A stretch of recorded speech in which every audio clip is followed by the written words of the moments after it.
Dans un monde où l'inclusion et l'égalité des chances sont au cœur du développement, la formation professionnelle devient un véritable levier d'autonomisation des femmes. Au Bénin, le projet ProFop, promotion de la formation professionnelle, mise en œuvre avec le soutien de la coopération allemande et de l'Union européenne, offre aux femmes un accès équitable à la formation et à des opportunités professionnelles. Plusieurs approches spécifiques que le projet ProFop a développées et mises en œuvre. Au niveau macro, nous avons mis l'accent sur le renforcement institutionnel, le renforcement des capacités des acteurs.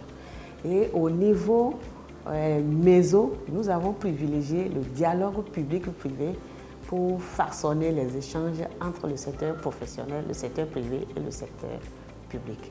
Et au niveau micro, nous avons implémenté la formation par alternance, et la formation qui se déroule au même moment en entreprise et dans les centres de formation professionnelle. Avant qu'on ne commence par former les apprenantes, nous avons été formés nous-mêmes d'abord. Et puis après, le lycée technique et professionnel d'Akoleha, qui représente un centre pour la formation par alternance, a été doté d'équipements adéquats pour la cause, on peut dire des matériels pour des travaux pratiques. La plus-value de l'approche de la formation par alternance, je pourrais parler de la proximité des réalités du métier. Quand je parle de la proximité, je pourrais dire que ça nous permet de joindre la théorie à la pratique de façon directe. Ce n'est plus théorie. Les apprenants ont la chance de joindre la théorie à la pratique. De manière spécifique, pour la plus-value de la formation par alternance pour les femmes, c'est que la femme apprend au même titre que l'homme. Elle exerce l'activité au même titre que l'homme. Alors, par le passé, cette activité était dédiée seulement aux hommes. Mais aujourd'hui, la femme a les mêmes compétences après la formation. La femme, elle peut s'installer sur son propre compte ou se faire recruter quelque part au même titre que les hommes. J'ai voulu participer à la formation appuyée par ProFop parce que pour moi, l'agriculture a toujours été une passion.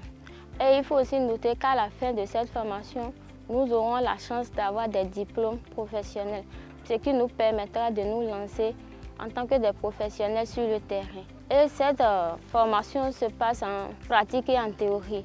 La pratique est plus dosée, elle est à 70%, ce qui veut dire que nous apprenons plus sur le terrain que par écrit. Moi, d'abord, ça m'a apporté beaucoup de choses, puisqu'avant, je ne savais rien des réalités de ce que nous consommons. Mais maintenant, aujourd'hui, je suis sûre que je peux sauver plein de vies avec mes productions et savoir ce que les gens consomment, si c'est bon ou pas. Ça a toujours été un grand souhait pour moi, de travailler pour moi-même, ne pas travailler dans le compte de quelqu'un, quoi. Mais sur quoi, je ne savais exactement. Mais cette formation m'a permis d'avoir la confiance en moi-même, de savoir de quoi je veux travailler, genre savoir ce que je veux dans la vie. Maintenant, je peux mettre en place une entreprise, travailler dans les normes nécessaires sans hésiter et gagner aussi. Les défis rencontrés dans la promotion de la formation des jeunes femmes sont essentiellement l'influence négative de certains maris dans certaines localités sur leurs femmes.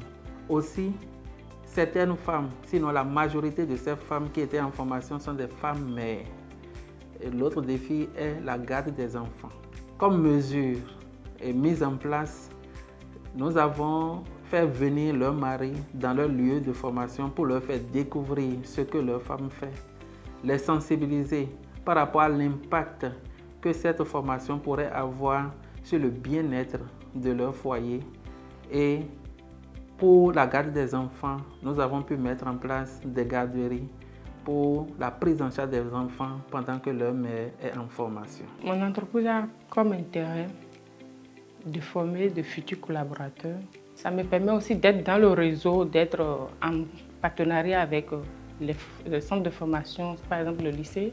Secondo, je contribue à la lutte contre le chômage. Ça me permet de former de futurs mamans qui seront autonomes demain.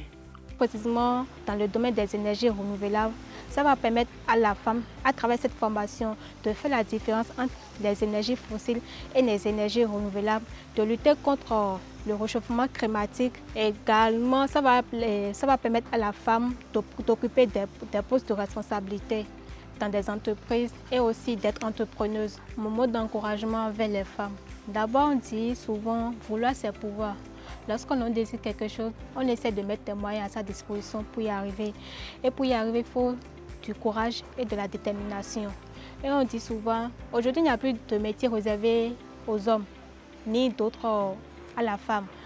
Autant que nous sommes hommes comme femmes, peut faire tout ce qu'il ou elle désire.